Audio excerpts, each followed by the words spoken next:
Vous avez tous entendu parler du changement climatique, de la déforestation, de la pollution. Mais avez-vous déjà entendu parler des invasions biologiques?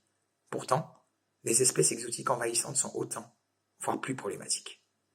Une espèce exotique, c'est une espèce qui est transportée par l'homme en dehors de sa région d'origine et qui est introduite dans une nouvelle région. On dit que cette espèce elle est envahissante lorsqu'elle s'établit, se propage et produit des impacts. Ces impacts, ils peuvent être écologiques, avec la disparition d'espèces par exemple, sanitaires, avec la transmission de maladies, et aussi économiques, avec la destruction d'équipements et d'infrastructures humaines. Ces impacts sont étudiés depuis des dizaines d'années par les chercheurs du monde entier. Et pourtant, les invasions biologiques restent mal connues du grand public et des décideurs politiques. Ainsi, pour stimuler une prise de conscience, nous avons décidé de travailler sur les impacts les plus parlants, c'est-à-dire les impacts économiques.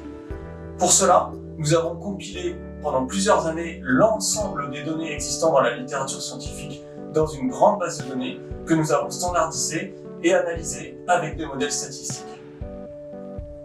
Et les résultats sont frappants. Notre travail a montré que les espèces exotiques envahissantes ont coûté plus de 1000 milliards d'euros en l'espace de seulement 50 ans à l'échelle du globe.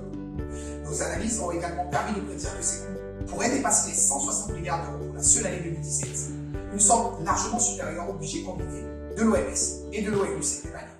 Ces invasions peuvent avoir des coûts économiques très divers, comme les pertes agricoles causées par la pyrale du maïs ou les dégâts sur les infrastructures par les termites de Formose, ou bien des coûts de santé causés par les allergies aux plantes, par les piqûres ou les morsures de fourmis, ou par les virus transmis par des moustiques envahissants.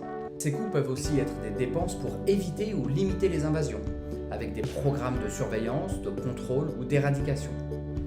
De nombreux programmes de gestion existent actuellement dans le monde pour prévenir l'arrivée de l'écrevisse de Louisiane ou la noctuelle américaine du maïs dans certains pays, ou pour limiter l'expansion de l'ambroisie ou du frelon asiatique au-delà des aires déjà envahies, ou bien encore pour éliminer de certaines îles les chèvres sauvages ou le myconia qu'on appelle aussi le cancer vert.